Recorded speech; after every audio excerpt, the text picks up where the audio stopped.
Hello and welcome back to Joy's Money.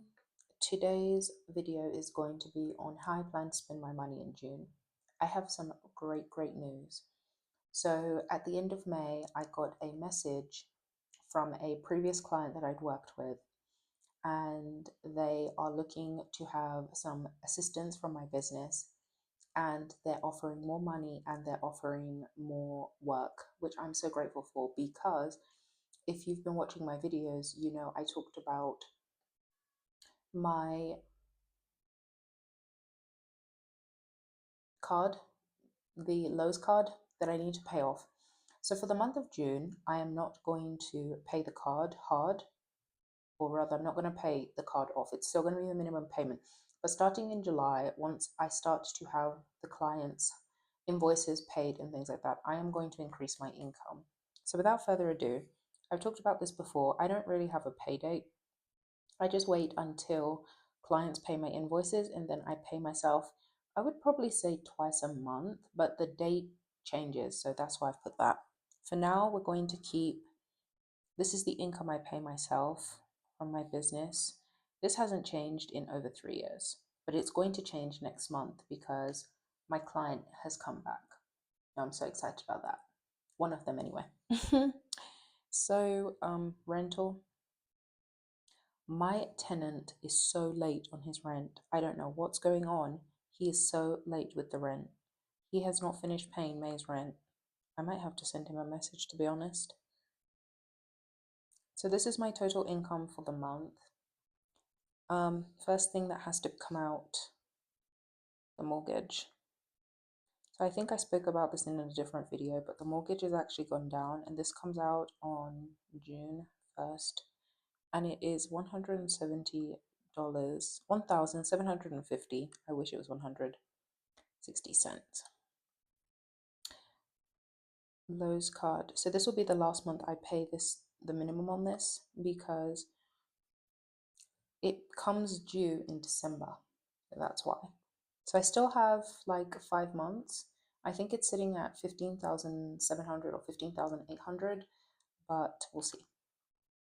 Next, life insurance. So I'm just going to put that, let's put it here. This is the first life insurance, $327.50. And then I have sinking funds. I have a whole video about my sinking funds if you're interested. I won't go into that here. I will say one thing about the sinking funds. Last month I had to pay a bunch of association fees. So I did spend quite a bit of the sinking funds. I do a Spanish class once a week. I'm just going to say weekly. And that's $60.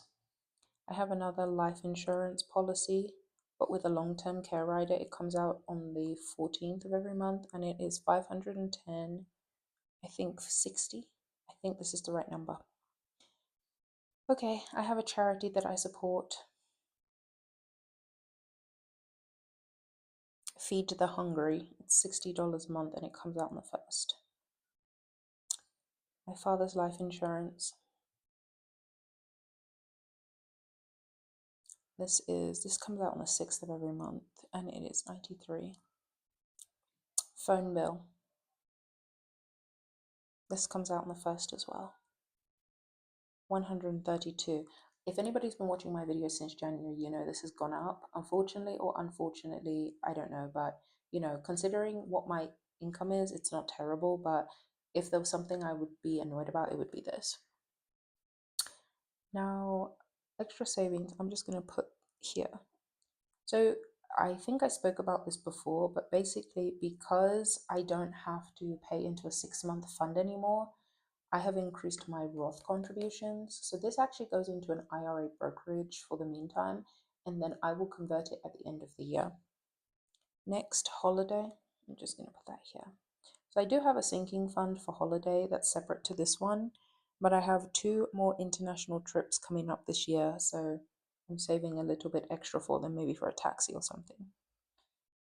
Let's just put it here, miscellaneous.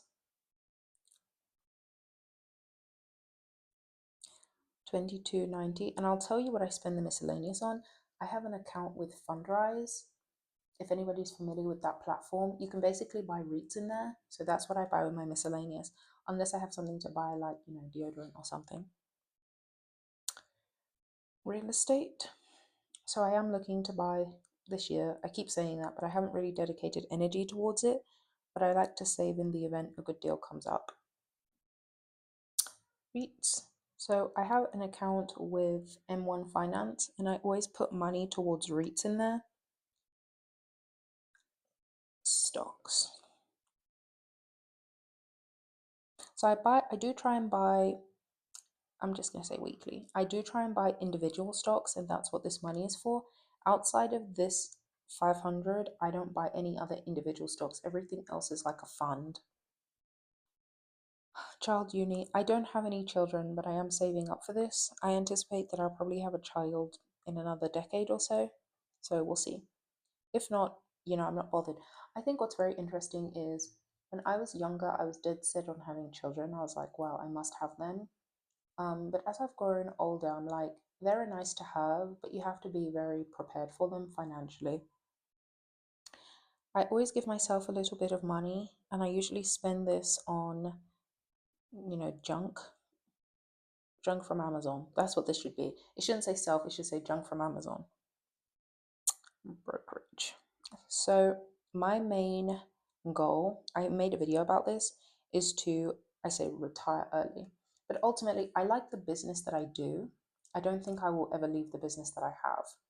But I'm saving very aggressively towards retiring, or more like financial independence, because I only want to work with clients I like. That's my goal. It's not really to retire early. I don't think I'll ever retire, but it's really to have more autonomy over which type of client I work with and who I like. That's my goal. Next step. So what I do is during the course of the year, I will contribute towards a SEP IRA, and I'll put 1,000 in there. But then at the end of the year, when I figure out what my business brings in, then I will contribute more towards the SEP. And let's just pay this on the 15th. Next one, thrift. Oh, let's just put it here because we're running out of space. This only gets 15. New car. So I think I talked about this before. The one like splurge that I have would probably be on cars. I like nice cars, and I always either pay them in cash or put a heavy deposit down and pay them within a year. The last car that I had, I paid 25% of the car down, and then I paid the car off in 2 years. The next car that I buy, I will probably pay either 50% down and then pay it off within a year, or pay for it all in cash, depending on the timeline. So I don't know yet, but we'll see. The next one here, surrogacy.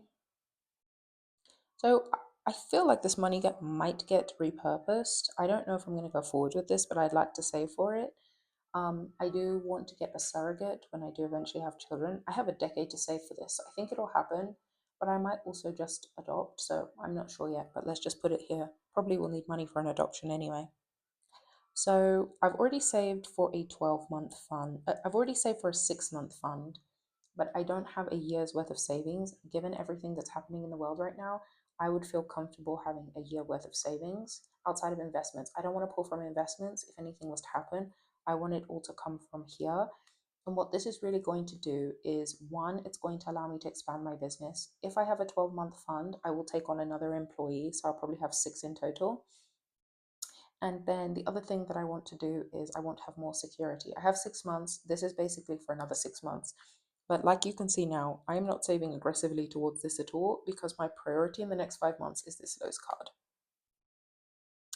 Okay, the last thing we're going to put here is beauty, and I will actually list out what beauty consists of, but this month I will spend 432 on this. And beauty consists of nails, lashes, a massage, a wax, Pilates, a facial, and my personal trainer. So Two of these, I do want to have a disclosure, is that my partner will actually pay for two of these, but the rest of them are me. I just listed